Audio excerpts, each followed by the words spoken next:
बंटवारे के बाद हेमंत सोरेन ने आज कैबिनेट की पहली बैठक की। मीटिंग के बाद सीएम ने कहा कि झारखंड को बेहतर बनाने की दिशा में काम करना है और बेहतर दिशा देने के लिए मीटिंग में 15 से 16 पॉइंट पर चर्चा की गई।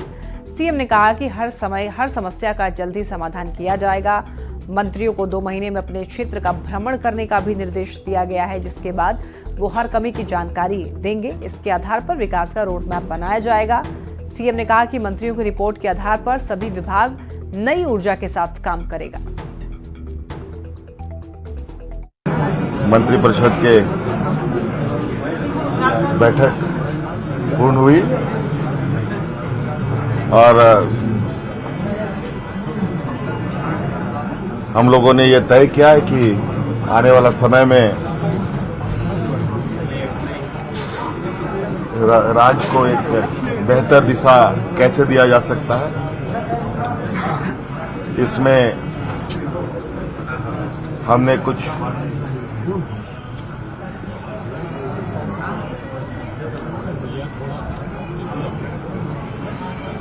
पंद्रह 16 पॉइंटें बनाई हैं, जो हम लोग अभी राज्य को दिशा देने के लिए एक रूपरेखा तैयार करेंगे। सभी मंत्रीगण अपने अपने विभागों का समीक्षा करना प्रारंभ करेंगे। एक आने वाले समय में रोड मैप बनाने के लिए सभी मंत्रीगण अब लग जाएंगे और उसके अनुरूप सारे रिपोर्टों को संग्रहण करते हुए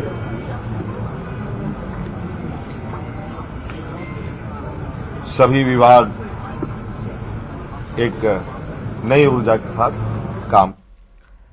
झारखंड मंत्रालय में कैबिनेट की बैठक के बाद में मंत्रियों ने अपनी अपनी प्राथमिकता बताई। कल्याण मंत्री चमरा लिंडा, स्कूली शिक्षा मंत्री रामदास सोरेन, श्रम और उद्योग मंत्री संजय यादव और बताते चले आपको स्वास्थ्य मंत्री इरफान अंसारी की क्या कुछ प्राथमिकताएं हैं, आप भी जानिए। कि नेक्स्ट टाइम में स्टेट का एक नया चीजें आएंगी, डेवलपमेंट का एक नया रास्ता बनेगा और कई चीजों के लिए नए निर्देशन दिए गए हैं और वो निर्देशन डेफिनेटली पिछले कल से ज्यादा बेहतर होगा। अपने अपने जिला में भी विभागीय स्तर से समीक्षा बैठक कर और राज्य स्तर में भी समीक्षा बैठक कर इसका सारे रिपोर्ट तैयार करें और अपने अपने विभाग को कैसे हम दुरुस्त करें, कैसे हम उसको अच्छा से संचालन करें, ये सारी डायरेक्शन आज हम लोग को मिली है। बिंदु पर हम लोग समीक्षा करेंगे, जिला वाइज जाकर के अफसर के साथ साथ जो मेरा मतदाता है उनसे भी हम लोग अलग से मीटिंग करेंगे और सारी समस्या को हम लोग जो है बिंदु वाइज देखेंगे और उस पर काम। जो अस्पताल लापरवाही बरतेगा वैसे अस्पताल को मैं सील करूंगा।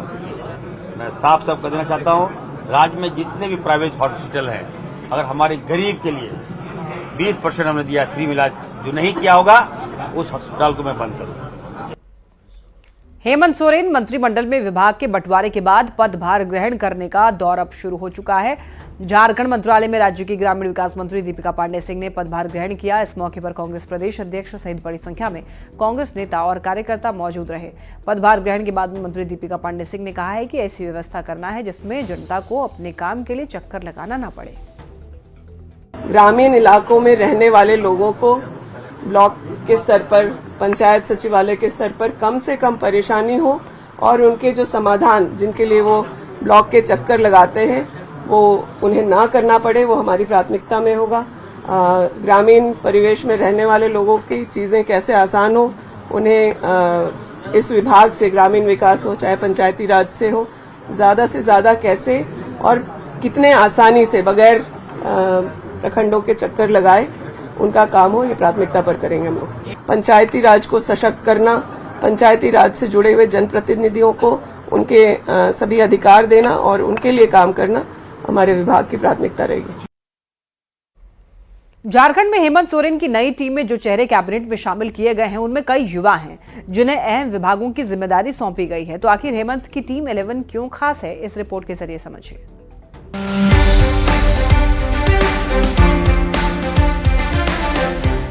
छठे झारखंड विधानसभा में राधाकृष्ण किशोर स्टीफन मरांडी के बाद सबसे पुराने सदस्य हैं। वे अविभाजित बिहार में पीएचईडी मंत्री का कार्यभार संभाल चुके हैं। उन्हें वित्त और संसदीय कार्य जैसे अहम विभागों की जिम्मेदारी सौंपी गई है, जो कभी रामेश्वर उरांव और आलमगीर आलम जैसे कांग्रेस के वरिष्ठ विधायकों के पास हुआ करती थी। डॉक्टर इरफान अंसारी को स्वास्थ्य और खाद्य आपूर्ति जैसे महत्वपूर्ण महकमे का जिम्मा सौंपा गया है।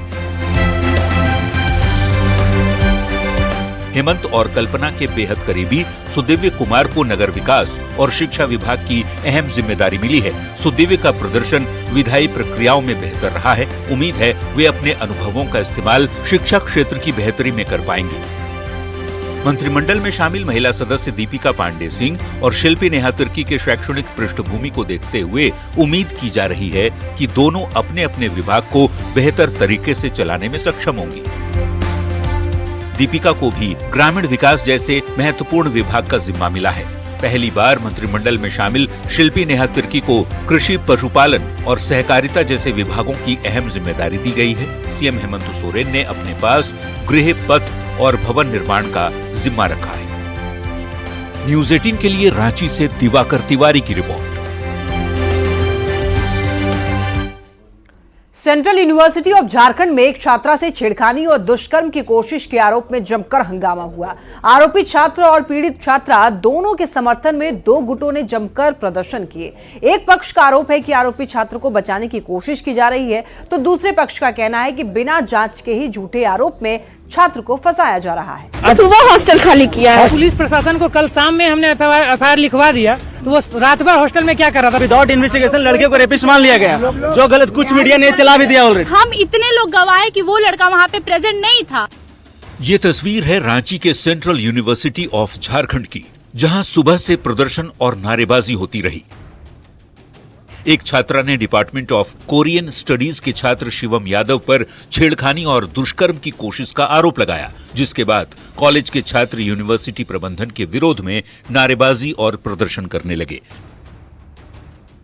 आरोपी के खिलाफ एफआईआर लिखवाई गई, पर पुलिस जब सुबह तहकीकात करने पहुंची तो आरोपी छात्र हॉस्टल में नहीं था। छात्रों का आरोप है कि कॉलेज प्रशासन आरोपी को बचाने की कोशिश कर रहा है।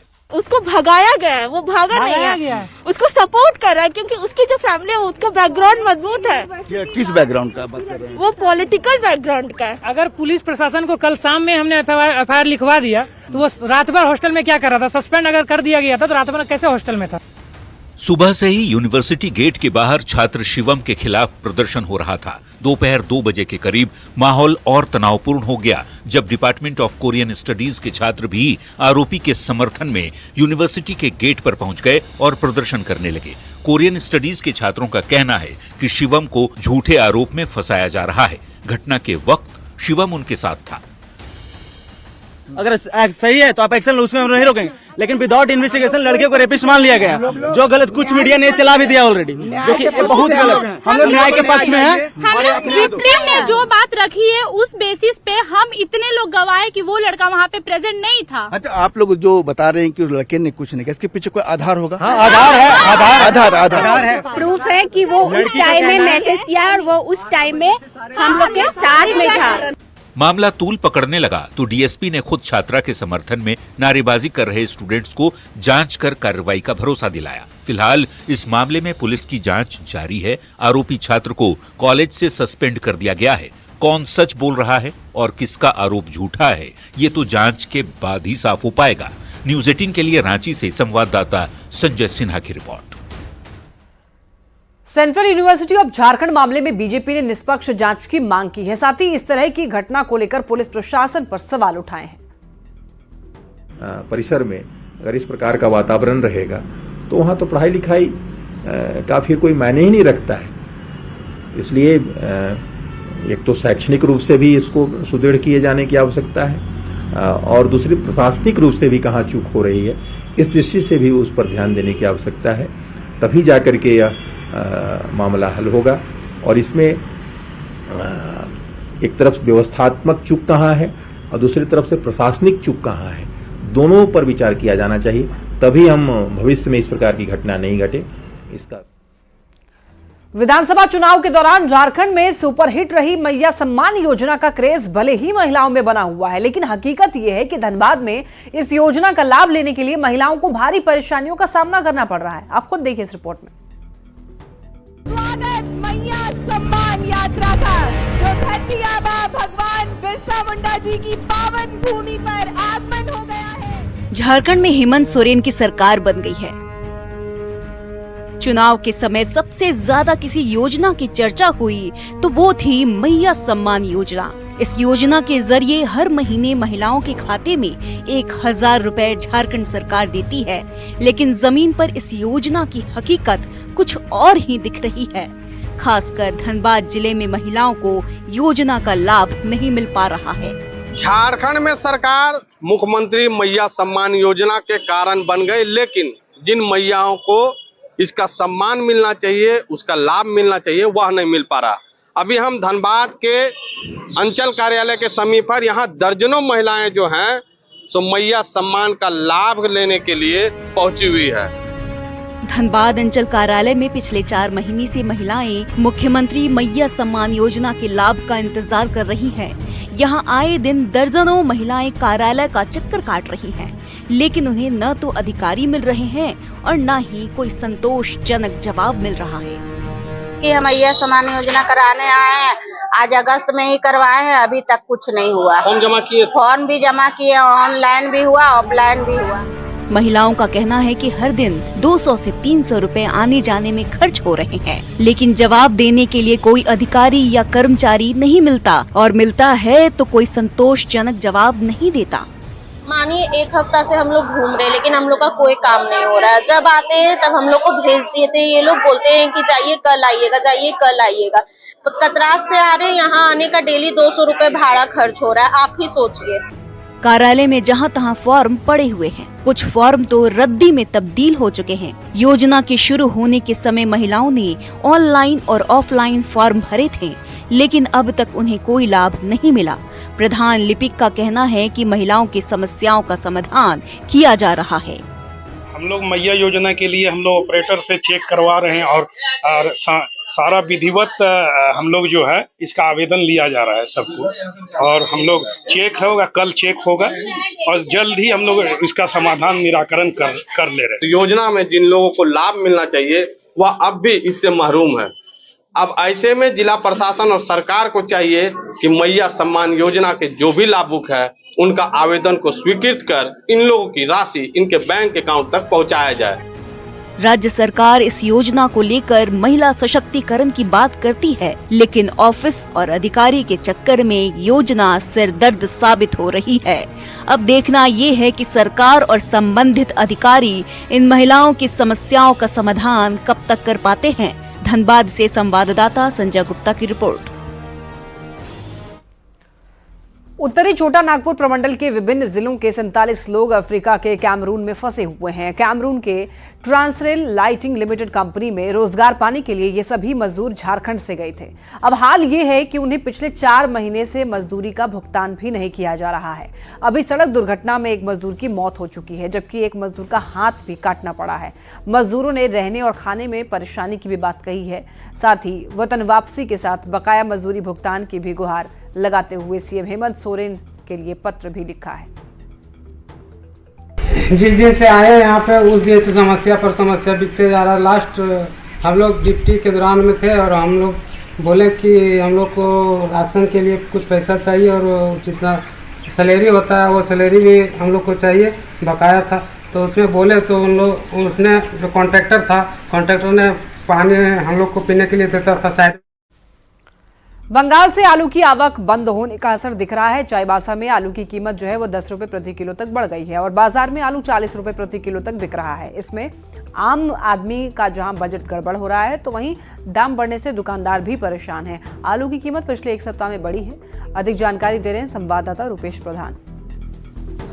पश्चिम बंगाल से झारखंड में आलू के निर्यात पर रोक लगा देने के बाद झारखंड के पश्चिम सिंहभूम जिला में भी इसका असर कई दिनों से दिखने लगा है और आलू की कीमतों में करीब 5 से 10 रुपये की बढ़ोतरी हो गई है। ये चक्रधरपुर शहर का एक आलू मंडी है, आलू और प्याज की मंडी है और यहाँ हम जानकारी लेते हैं कि उनको क्या समस्या हो रही है और कितना भाव बढ़ा है। रेट रूट में क्या फर्क पड़ा है? बंगाल से आलू जो नहीं आने के कारण 4 रुपया से 5 रुपया किलो की बढ़ोतरी हो गई है थोक के रेट में। थोक के रेट में जी।